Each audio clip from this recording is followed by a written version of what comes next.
Welcome to the Pittsburgh Dish. I'm your host, Doug Howman. Is it pronounced macaroon or macaron? Our guest this week sets the record straight and gives us some grace. Are you always looking for that delectable breakfast or lunch spot? We'll check in with Anna Anthony and see where she's going lately. And do you have that old world recipe that's an ultimate favorite? Well, for one listener, it's stuffed cabbage rolls. We'll talk with him just ahead. Stay tuned. We want to thank Isley's for being a sponsor of the Pittsburgh Dish. I love taking Isley's chip chopped ham and using some puff pastry to make some turnovers.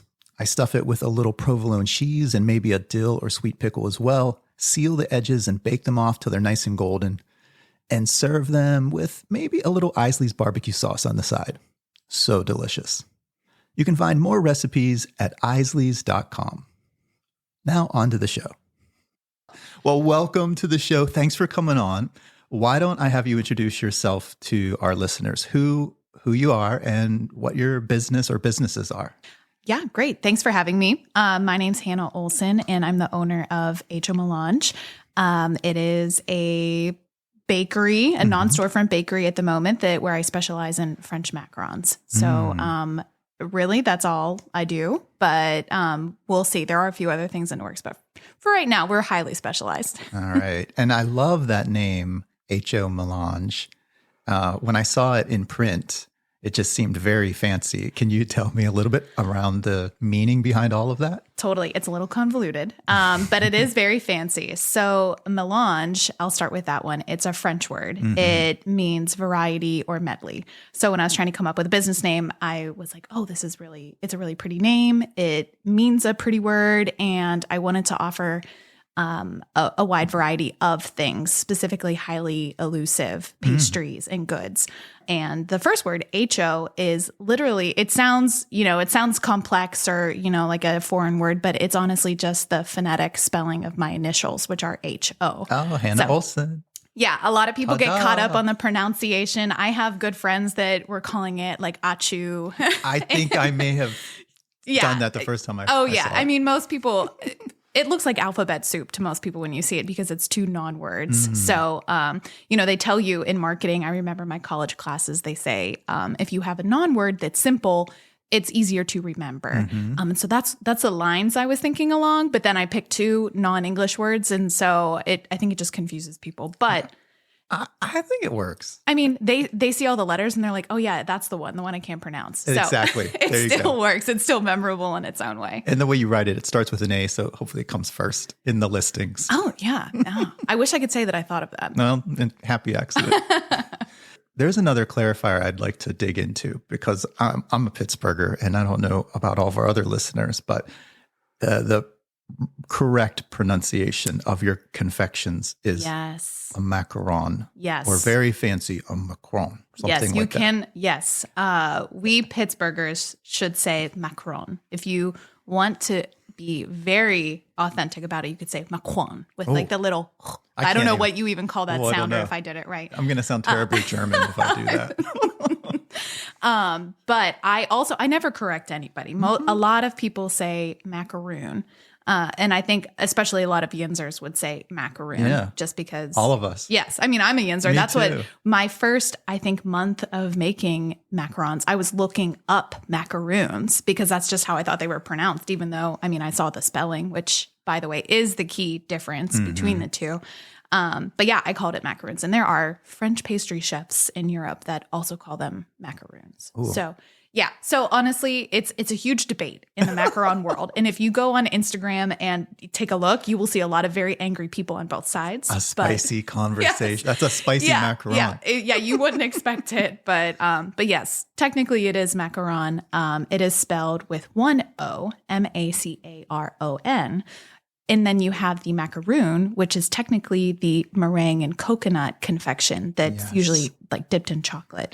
That has two O's. Okay. So So when people come up to me, I never correct them, as I said, but when people come up to me and they are looking for a macaroon, I say, as long as you know you're getting a French macaroon, that is technically the little bougie sandwich cookie that I make. Now, if you say a coconut macaroon or a coconut macaron, that is when you're going to get the obviously the shredded coconut. The kind of glob of shredded coconut that I could probably do. Yeah. And so let's also go there with the macaron that you actually make. If someone has never had a macaron, what is that? It is a sandwich cookie. You mentioned that, but it's not like an Oreo. No, not at all. Not your traditional sandwich cookie. So not like a gob or Oreo, anything like that. Gobs. Right. So a macaron is I would say it's more like a biscuit than it is like a cookie when you're talking about the individual shells. So it's very simple ingredients. It's just made with sugar, egg white, and almond flour. Oh. And that's it. And so you make a paste of the almond flour and the powdered sugar, and you mix it in with a meringue. Okay. And that's what gives you the fluffy texture. It's very light. It's like melt in your mouth. Yes. Crunchy on the outside, but then soft on the inside, which comes from the filling. Yes. Obviously, the adhesive for your sandwich, which can be buttercreams or ganache or fruit preserves. Honestly, anything you can think of can go in the middle. Wow. And that's what gives them their texture, if done right, and all of the different flavors that you can achieve with them. Sounds amazing. And I have to say, for anyone that hasn't seen your pictures, your creations look amazing. Oh, thank you. Thanks. I have to wonder how many colors and varieties that you've made over the last couple of years. Do you have any idea? I would love to know. The great thing, and that's one of the reasons I love macarons so much, is because there are so many different options. I use powdered gel food coloring because macarons are super finicky and you can't offset the wet to dry ratio. So I use colored gel powders, but that also allows me to mix them. I do a lot of color matching for weddings. So I'm sure I could take a deep dive into the archives to see. But yeah, I mean, upward hundreds of different colors and color combinations. It's so beautiful and vibrant. And not only the individual, am I saying it right? Cookie or biscuit? Do you like to refer to them as cookies? See, that's a weird question because I always change it up. I don't ever call them biscuits, but just in trying to describe it, I felt like biscuit was the right word. They're definitely more of a cookie, but I also just call them pastry. Right. A lot of the time. So they are in their own category. Yeah, they're an anomaly. That's really cool. The way you display them is also, I think, super important. I would encourage our listeners to go out there and check out your page, your website, because not only are you just buying this really beautiful confection, but you have these towers. And like you just said, for weddings, there's the color matches. I think I've seen where you've printed something on the top cookie. You can do that. Yeah. So, the visual display, I think, is not the most important because obviously the taste and the texture is most important, but your eyes eat first. Absolutely. As you well know. So I do try to make very visually stunning and eye-catching pieces, especially for an event like a wedding. A lot of the time I'm tying in the bridesmaid dress color or the floral color to help either tie in the cookie table to the rest of the room to make it cohesive, or just to show off the personality of the couple. So I recently have purchased this edible printer, and that has allowed me to put the pictures and wedding monograms and logos on them. It's so cool. It looks super cool. I put it off for a long time because it's also so expensive. Oh, but it's such a neat tool because I can take, for example, a picture of someone's mom for her 60th birthday and isolate her in the photo, add another layer and put like numbers in the background and print that image on cookies. Or like I said, like a monogram, or I'm doing a wedding this year where their dog will be the main feature on the cookie. So it just increases the already endless possibilities of the design options with these macarons.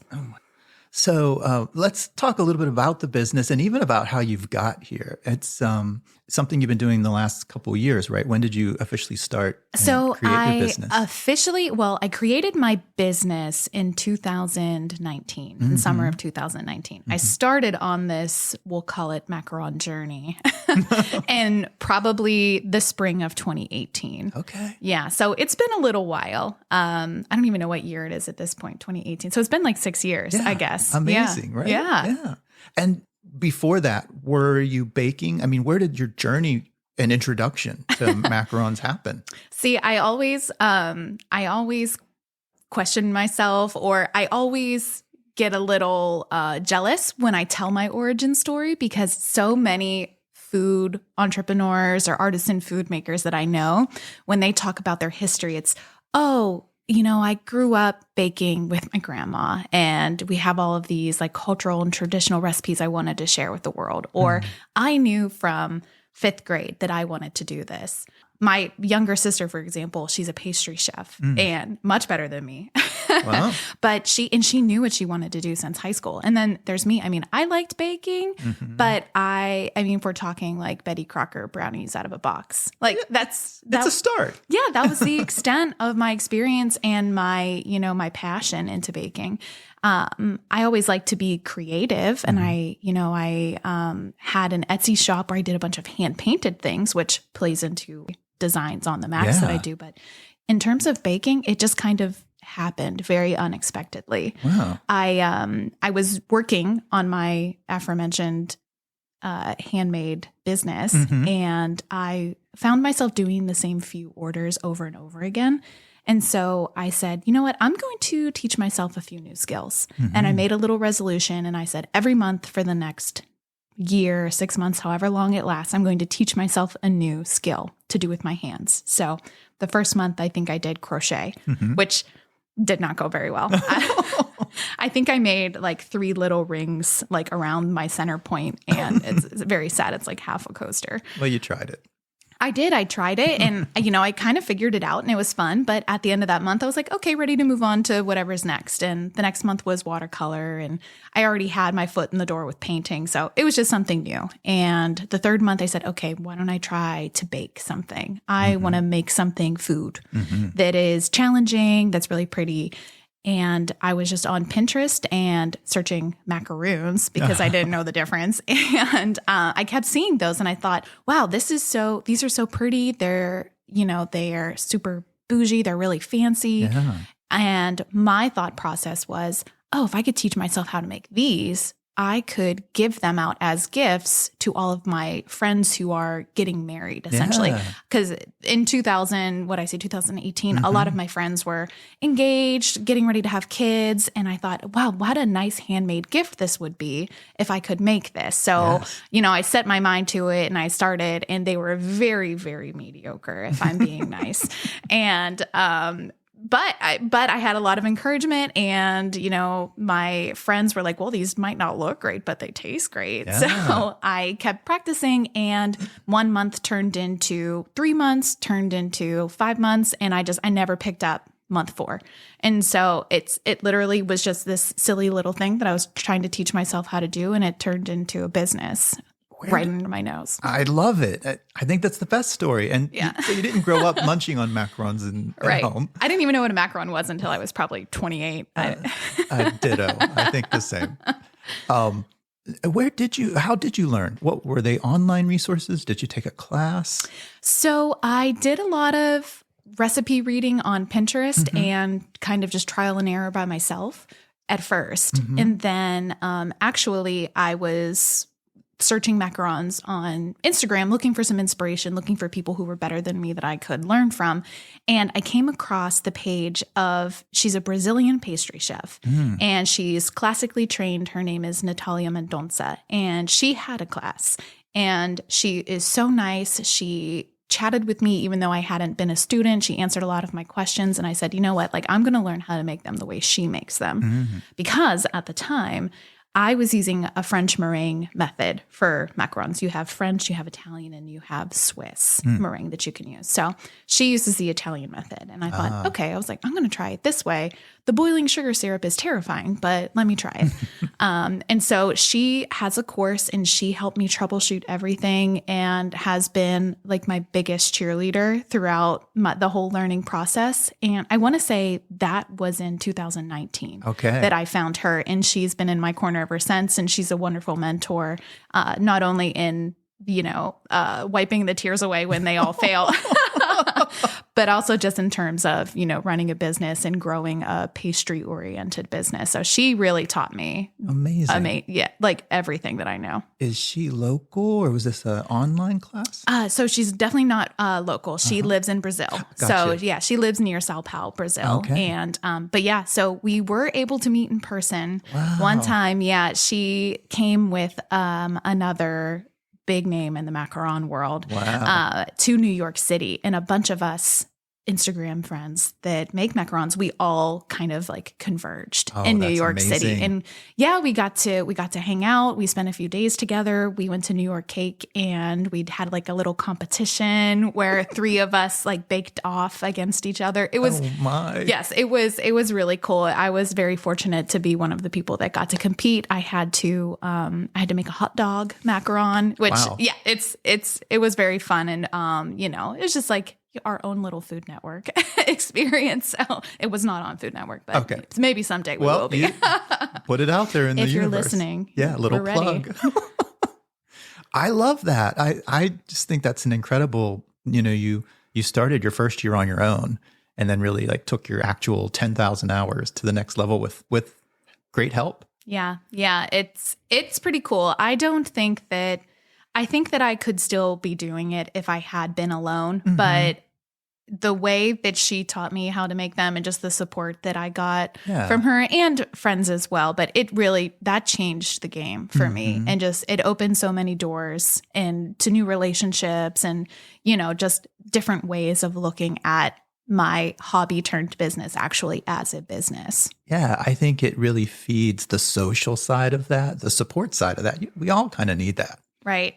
Especially when you have, something that I had no experience in before. And it's very easy for imposter syndrome to set in, like, oh, I'm not French. I don't have any training, like it's so YouTube hard. training maybe. But yeah, and it's easy to get down on yourself and doubt yourself. But when you have someone that is relentlessly supporting you, it does change everything. This is Hannah Olsen from Aycho Melange, and you're listening to the Pittsburgh Dish.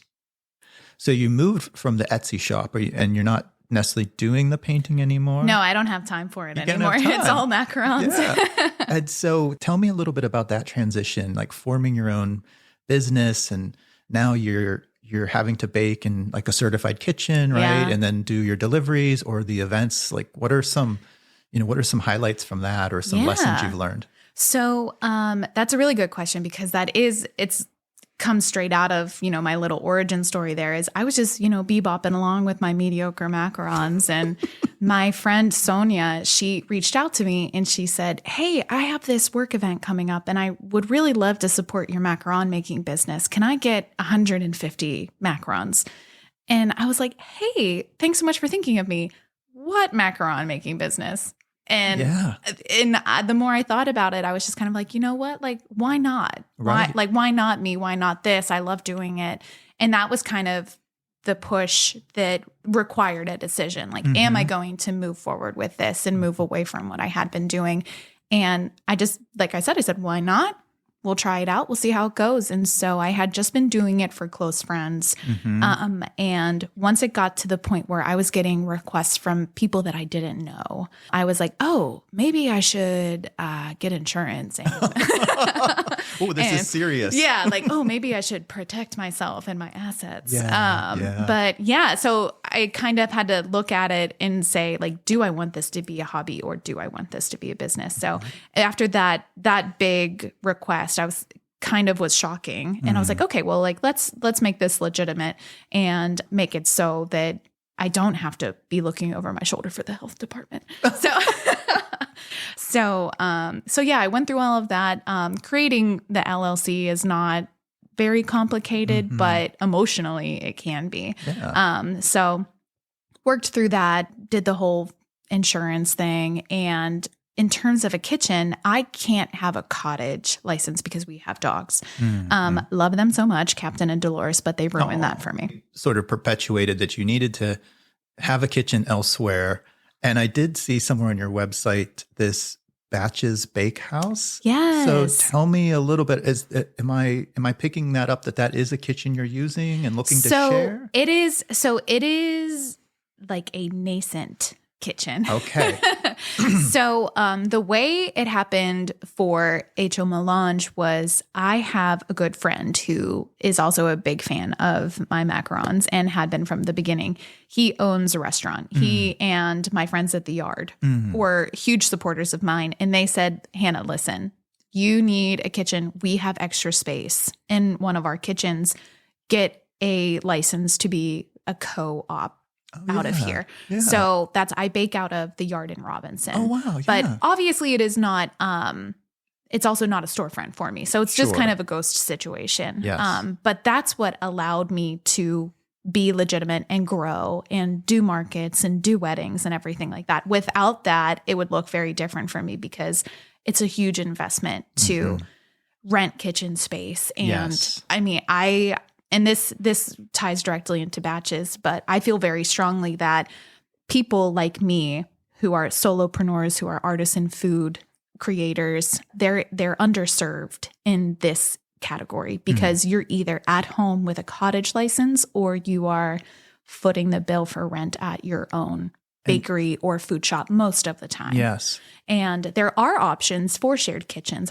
There are maybe 3 or 4 main options in Pittsburgh of varying sizes and cost structures, but a lot of them don't make accommodations for people like us. They don't have us in mind, which is totally fine because that's not their business model. They can cater to full service food businesses and food trucks, whereas people like me, I don't need a fryer. I don't need, a open flame. I don't need a griddle or anything like that. Just give me some chilled storage and an oven and dry storage and I'm good to go. Yes. And the other aspect is, especially when we're small and we're new, we don't need uninhibited access 24 hours a day. So a lot of the times those kitchens are exclusory to small people like me, and it just can't work. So my goal was to create a space that would allow small businesses to grow and work in a certified space so that they can get into those markets and can do those larger events that require a certification. I have been looking for Batches home for probably the last year and 3 months. Okay. And we've gotten close a few times, and I'm currently waiting to hear back on a space that I think would be a really great fit. But I'm very picky, and I want to make sure that it's the right space, that it's set up to thrive, and it's central to Pittsburgh so that regardless of where you're coming from, you're still close to a large market in the city, or if you're doing events in the city, and so that your clients, it can be easily accessible for all of them, regardless of where they're coming from. So that is the dream. And I want it to be a space where, you obviously have this kitchen that you can bake out of and grow your business, but I also want you to be able to host classes there if you want, or offer your confections or your food at the counter for walk-in traffic, just to give everyone that stopgap between kind of doing it just on your own as a hobby or under the health department radar to actually having your own bakery. If you're only there for a year and then you open your own space, like that's the goal. That's what I want to. Story. Yeah, exactly. Or if that's all you need and you don't want a storefront, you shouldn't have to have one. Yeah. So that's the goal. That's the dream for it, because I have been very fortunate in my experience to have so many people lend me a hand that I just think of how many other amazing small businesses could grow and be more seen if they had an opportunity like this. We will see. Keep your fingers crossed that I get, some good news. Hopefully by the time we air this, I'll hear back, because every time my phone rings, I'm like, oh, is that it? Well, yeah, my fingers are crossed right now. And as you talked, I have a couple other folks that I want to interview that I want to connect with you. Oh, perfect. Okay, I love that. And if you're listening out there, like those places like Fulton Commons, La Dorita. There's some feedback that no hate to them. At all, those are great. They're great places. They're just, like I said, it doesn't work for everyone. And I have talked to several people who are interested in what I'm trying to do because they can't, that's not feasible for them. Right. And if you're listening, I love what you do. Yeah. Oh no, I agree. I know a lot of makers that are there. Yeah. As well. Yeah, me too. Mm-hmm. You have me a step ahead. I usually think about the goals at the end and ask you what you got going on, but you just gave me a big one. I want to ask you about what are some big things you've done and who are you working with? I feel like there was a connection to the cookie table. Oh, here for the cookie table? Yeah. Or am I wrong? No, you're not wrong. The first thing I'll say is that everything I've done is because of a friend that I've made or a relationship that I've had. And I mean, it speaks bounds for the Pittsburgh food community because one, Yinzers are the most passionate people and some of the friendliest people and the quickest to lend a hand or make a connection that I've ever met. I've been so lucky that when I think this was 2021. Yeah, it was 2 years after I officially started. In 2021, I was included in the Best of Pittsburgh competition that the city paper puts on. Little old me, did not have a storefront, barely had 2,000 followers on Instagram probably at that point. And it's one of the proudest things I've done because it was my customer base that put me up there and my other business owner friends that put me up there. The category I think was best baked good in Pittsburgh. So it wasn't even best macaron because if you said best macaron, there's 5 people that make them. So I'm like, okay, I made top 10. But yeah, it was best baked good. And I was up there with the likes of Oakmont Bakery and Le Gourmandine and Gabby at Joel's. And I was like, you have got to be kidding me. This is not real. But I did not win, clearly, but I made it into that voting round, that top 10. So out of 60 plus nominations, I had enough that it put me in the top 10. It might seem silly to some people listening because I didn't. I probably lost by a lot in that final, but I was there. My name was on the same list. And so that was kind of wow, this really solidified that it's real and I'm doing something right. And you got there because of your, I'm going to say fan base, but also all of those network connections, everyone that's kind of brought you to where you are. And as you just said so much better, it's the essence of Pittsburgh. Yeah. Getting you there. Definitely. I lean on Pittsburgh a lot. So you grew up here? Thank you. Yes. Yeah. All lifelong? I'm from the South Hills. I grew up in Elizabeth, which is probably 20 miles south of the city. Yeah. For everybody that's from the North Hills, it just groaned because they thought about Route 51. I get it. My husband and I live in Beaver now, literally a mile into Beaver. So we're really close to Cranberry. It's still only half an hour from the city, which is amazing. I also had asked you about the connection to the cookie table. Oh, yes. So yeah, Pittsburgh is a wonderful place for connections. And I was lucky enough that during one of my wedding deliveries, I was at the PPG Winter Garden and I am taking in this cookie, this tower of macarons and I'm going to set it up. And I was told, okay, we have here for the cookie table is managing our cookie table. And I was like, okay, sounds great. There's going to be someone setting it all up. They can tell me where they want the tower. Cause usually that's the biggest question. Where do I put this thing? So I get in there and Marsha Houston, who is the owner of Here for the Cookie Table, she was on site getting everything set up and she was just so nice and so helpful. And she was so excited that these macarons had a presentation, had a display for the cookie table. Cause she's like, they're so nice. And a lot of the times when we get them, they just get thrown on plates or, they get lost somewhere. They don't get the attention they deserve. Right? They're basically royalty. So yeah, I had worked with her and we just had a really positive experience. She enjoyed the fact that I had this already ready to go for her and we became fast friends and we've worked together on a bunch of weddings. She's amazing.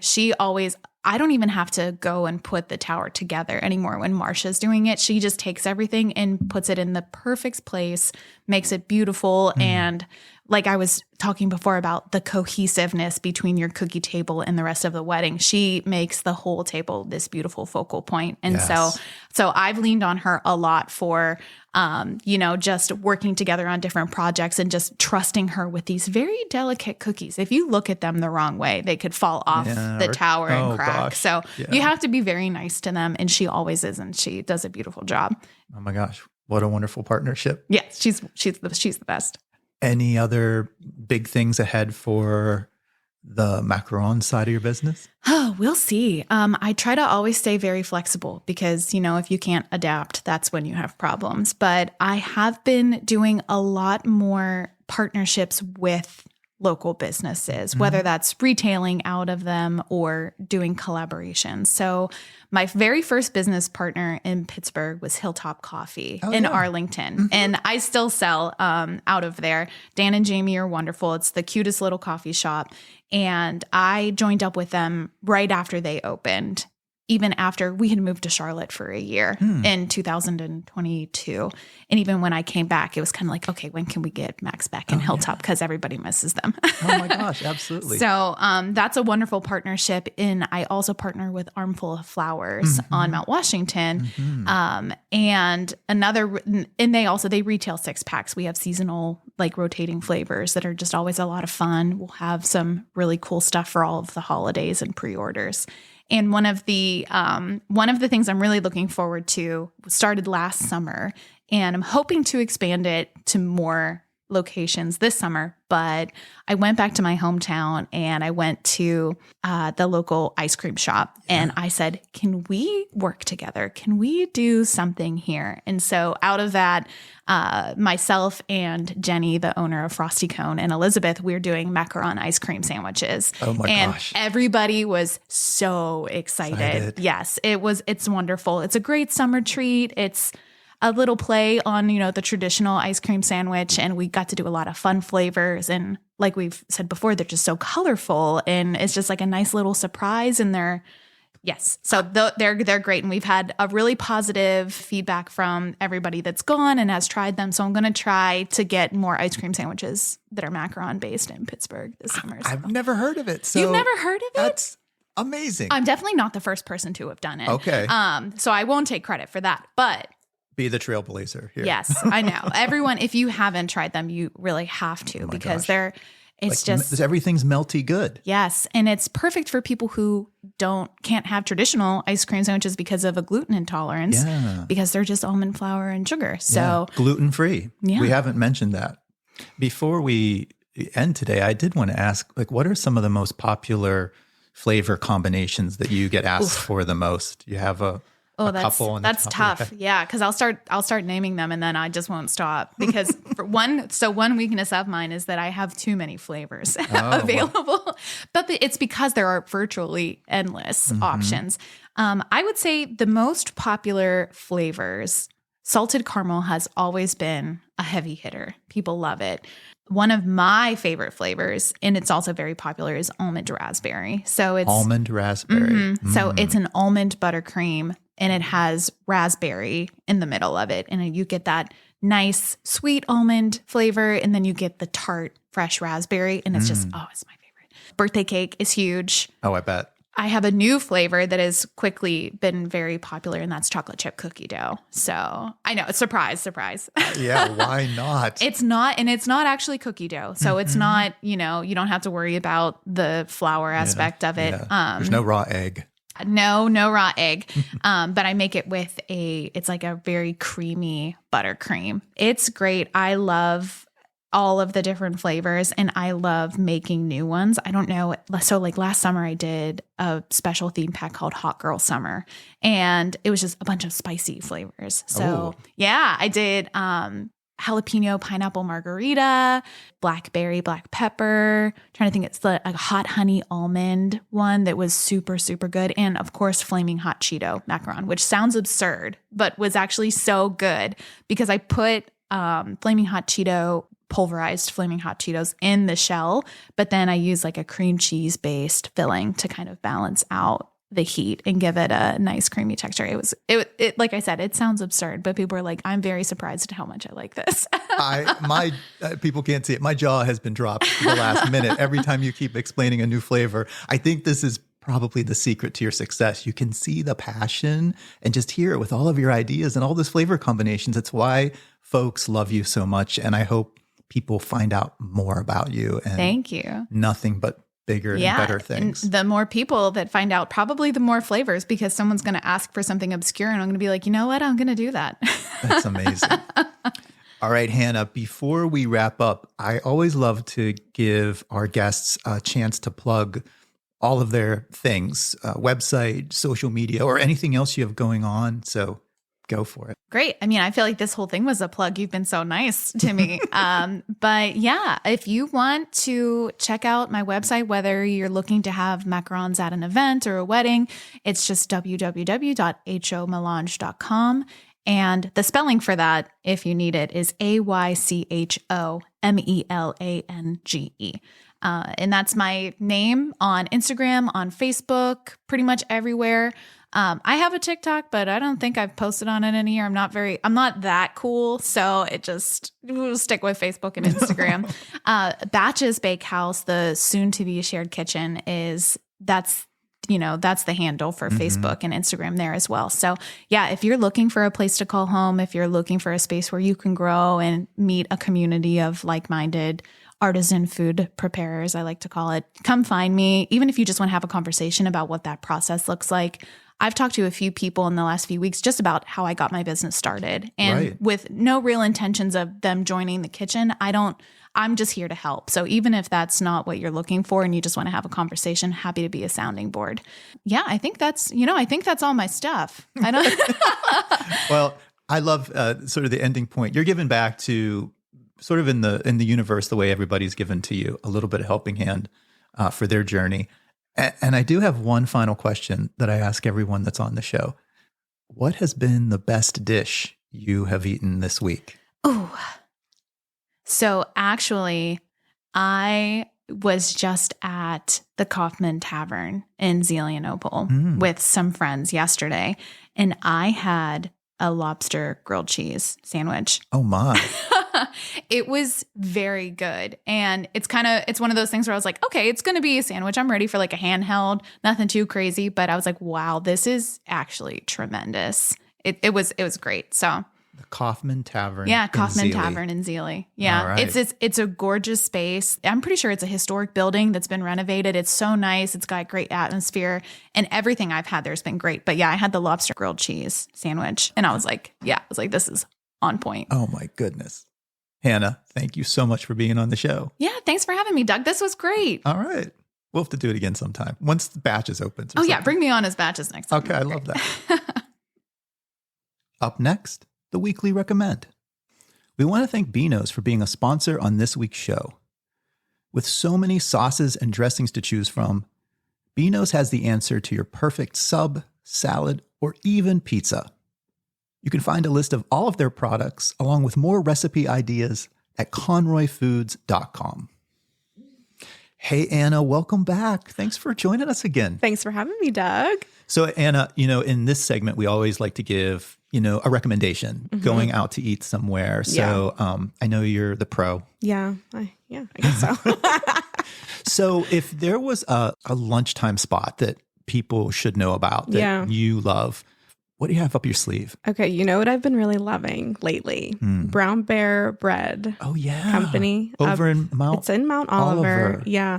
They have it's not only lunch, it's brunch. So they have some great breakfast items, but they are a great spot that I feel like more people need to know about. Yes. They're relatively new. I actually don't know if they're a year old. I think they just had their year old. Were they in Carnegie for a little bit and then moved? So yeah, they were operating out of a church kitchen and making all of their bread in Carnegie. And then they got their own brick and mortar up in Mount Oliver. And it is the most beautiful place. It's very cozy. It's great for like a little lunch date if you are looking for that. They do brunch, but they also sell all of their great breads. Like their sourdough is my favorite. I have it in my freezer at all times. Oh my goodness. For a bad day. Their English muffins. Oh my God. How could I forget to talk about those? I know this. Sourdough English muffins. I have some right now and I do everything with them, and I make a very great breakfast sandwich. And they do like takeaway orders and stuff. They sure too. do. You can order ahead of time, right? 100%. Yeah. So it's over in Mount Oliver. It's on Brownsville Road. That's right. Yeah. There's a couple other cool spots over there. The Cheese Queen is over there. Yeah. Coffee is over there. So you could make a little For food sure. trip You of could walk around up there. And yeah, I love food trips, like finding areas that have multiple things and Absolutely. walking around. That's the best. And we have a ton of great areas in Pittsburgh like that. There are so many places that you can just hit up multiple places and have a great day. So a lot of people may not know about Mount Oliver, but you should check it out. Yeah. Brown Bear Bread Company. Company. Okay, we got it. Go support them. Yes. Thanks, Anna. Of course. You can follow Anna Anthony on Instagram at anna.eats.pgh. This week's listener recipe comes from Jeff B., and it's stuffed cabbage, which is one of my ultimate favorites. Let's give him a call and learn a little bit more about this recipe. Hello? Hey, Jeff. Hey, Doug, how are you, bud? Hey, I'm doing well. Hey, thank you so much for the recipe this week. I have to tell you, stuffed cabbage rolls are probably one of my favorites. So tell me about this recipe. Like, where does it come from? Well, it is from my mother's mother. I learned a lot of cooking from more my mother's mother, but my dad's mother also taught me a lot of the Polish recipes. But believe it or not, this is from my mother's side, which she was Austrian. Okay. And so it was Depression era food. And my grandmother grew up in the Depression era, and she has a very interesting backstory. But I learned to cook primarily from her, and this was one of my favorite recipes of her. So when I was a young age, she taught me how to do this. Now, her version, she doesn't like a lot of spice. So when I'm making the recipe I submitted, there's a lot more spice to it, a lot more flavor, a lot more depth of flavor. With it being Depression era stuff, it was very stripped down, very, very basic salt, pepper, eggs, rice, meat. It has been modified by me, but it has the soul of the original recipe is there. Oh, I love it. And if one of our listeners hasn't looked at the recipe yet that we put online, so you start out with a little bit of ground beef and you season that up. You cook some rice and add that in. You boil the cabbage like almost like a whole head, and then to get the leaves off.